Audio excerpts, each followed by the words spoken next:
MDH ಚನ masala. ಈಗ ಕಡಲೆ ಇರಲಿ, ಹಲಸಂದೆ ಬೀಜ, ಕಪ್ಪು ಕಡಲೆ ಅಥವಾ ಬಿಳಿ ಕಡಲೆ, ಎಲ್ಲವೂ ಸ್ವಾದಿಷ್ಟವಾಗುತ್ತೆ. ಇಸ್ರೇಲ್ ಇರಾನ್ ಮಧ್ಯೆ ಸಂಘರ್ಷ ತೀವ್ರಗೊಂಡಿದೆ. ಇಸ್ರೇಲ್ ಮೇಲೆ ಇರಾನ್ನಿಂದಲೂ ಕೂಡ ರಣಭೀಕರ ದಾಳಿ ನಡೀತಾ ಇದೆ. ನೋಡಿ, ಮತ್ತೆ ಮತ್ತೆ ಸಂಘರ್ಷ ಇಸ್ರೇಲ್ ಇರಾನ್ ಮಧ್ಯದಲ್ಲಿ. ಇಸ್ರೇಲ್ ಮೇಲೆ 100 ಡ್ರೋನ್ಗಳ ದಾಳಿಯನ್ನ ನಡೆಸಿದೆ ಇರಾನ್. ಇಸ್ರೇಲ್ ದಾಳಿಗೆ ಪ್ರತಿಯಾಗಿ ಇರಾನ್ ಸೇನೆ ಕೂಡ ದಾಳಿಯನ್ನ ನಡೆಸ್ತಾ ಇದೆ.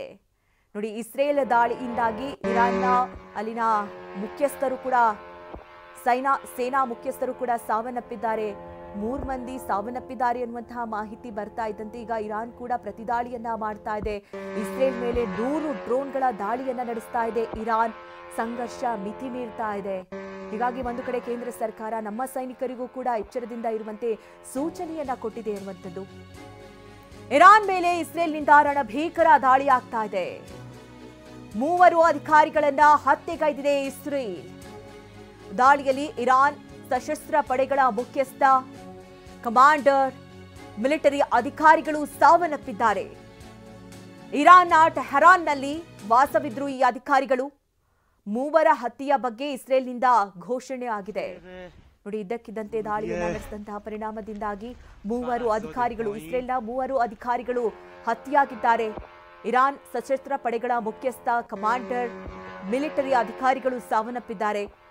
ಟೆಹರಾನ್ನಲ್ಲಿ ಈ ಅಧಿಕಾರಿಗಳು ವಾಸವಾಗಿದ್ರು. ಇರಾನ್ನ ಟೆಹರಾನ್ನಲ್ಲಿ ಈ ಅಧಿಕಾರಿಗಳು ವಾಸವಾಗಿದ್ರು. 3 ಹತ್ಯೆಯ ಬಗ್ಗೆ ಈಗ ಇಸ್ರೇಲ್ನಿಂದ ಘೋಷಣೆ ಆಗಿರುವಂಥದ್ದು. ಈಗ ಪ್ರತಿದಾಳಿ ನಡೀತಾ ಇದೆ. 100ಕ್ಕೂ ಹೆಚ್ಚು ಡ್ರೋನ್ಗಳನ್ನ ಇರಾನ್ ಕೂಡ ಇಸ್ರೇಲ್ ಮೇಲೆ ಬಿಟ್ಟಿರುವಂಥದ್ದು. ಇರಾನ್ ಮೇಲೆ ಇಸ್ರೇಲ್ನಿಂದ ತೀವ್ರ ದಾಳಿ ನಡೀತಾ ಇದೆ. 200 ಫೈಟರ್ ಜೆಟ್ ಬಳಸಿ ಇಸ್ರೇಲ್ ದಾಳಿಯನ್ನ ನಡೆಸ್ತಾ ಇದೆ. ಇರಾನ್ನ 100 ಕಡೆ ಟಾರ್ಗೆಟ್ ಅನ್ನ ಮಾಡಿ ಅಟ್ಯಾಕ್ ಮಾಡಲಾಗ್ತಾ ಇದೆ.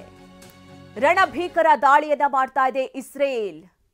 ನೋಡಿ, ಈ ಒಂದು ಸಂಘರ್ಷ ಇವತ್ತು ನೆನ್ನೆದಲ್ಲ, ಹಿಂದಿನಿಂದಲೂ ಕೂಡ ಪದೇ ಪದೇ ಇರಾನ್ ಮತ್ತೆ ಇಸ್ರೇಲ್ನ ನಡುವೆ ಸಂಘರ್ಷಗಳು ನಡೀತಲೇ ಇರುತ್ತೆ. ಆದ್ರೆ ಈ ಬಾರಿ ನಡೆದಂತಹ ದಾಳಿಯಲ್ಲಿ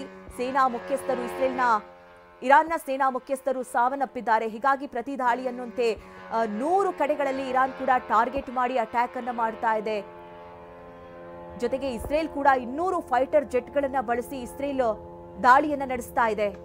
ಹೀಗಾಗಿ ಪ್ರತಿದಾಳಿಯಲ್ಲಿ ಸಾಕಷ್ಟು ಅನಾಹುತಗಳು ಸಂಭವಿಸ್ತಾ ಇದೆ. ನೋಡಿ, ನೀವು ಗಮನಿಸ್ತಾ ಇರಬಹುದು ದೃಶ್ಯಗಳನ್ನ ಕೂಡ. ಒಂದು ಕಡೆ ಅಟ್ಯಾಕ್ ಡ್ರೋನ್ಗಳನ್ನ ಬಿಡ್ತಾ ಇರುವಂತಹ ದೃಶ್ಯಗಳು, ಇನ್ನೊಂದು ಕಡೆ ಸುಟ್ಟು ಕರಕಲಾಗ್ತಾ ಇರುವಂತಹ ಕಟ್ಟಡಗಳನ್ನು ಕೂಡ ನಾವು ಗಮನಿಸ್ತಾ ಇದ್ದೀವಿ. ಇಸ್ರೇಲ್ನಲ್ಲಿರುವಂತಹ ಭಾರತೀಯರಿಗೆ ಎಚ್ಚರಿಕೆಯನ್ನ ನೀಡಲಾಗಿದೆ. ಭಾರತೀಯ ರಾಯಭಾರಿ ಕಚೇರಿಯಿಂದ ಎಚ್ಚರಿಕೆ ನೀಡಿರುವುದು. ಇಸ್ರೇಲ್ನಲ್ಲಿರುವಂತಹ ಭಾರತೀಯರಿಗೆ ಎಚ್ಚರಿಕೆಯಿಂದ ಇರಿ, ಅಗತ್ಯ ಕೆಲಸ ಇದ್ರೆ ಮಾತ್ರ ಹೊರಗಡೆ ಬನ್ನಿ, ದಾಳಿಯ ವೇಳೆ ಮುನ್ನೆಚ್ಚರಿಕಾ ಕ್ರಮವನ್ನು ಅನುಸರಿಸಿ, ಹೀಗೆ ಭಾರತೀಯ ರಾಯಭಾರಿ ಕಚೇರಿಯಿಂದ ಎಚ್ಚರಿಕೆಯನ್ನ ರವಾನಿಸಲಾಗಿದೆ. ವಾಹ್, ಯಾಕೆ ಈಗ ಬಂತ ಸ್ವಾದ? ಖಂಡಿತ ಈಗ ಬಂತು ಅಸಲಿ ಸ್ವಾದ. MDH chunky chaat masala life ಅಲ್ಲಿ ಅಸಲಿ ಸ್ವಾದ ತರುತ್ತೆ. ಅಸಲಿ ಮಸಾಲ, MDH.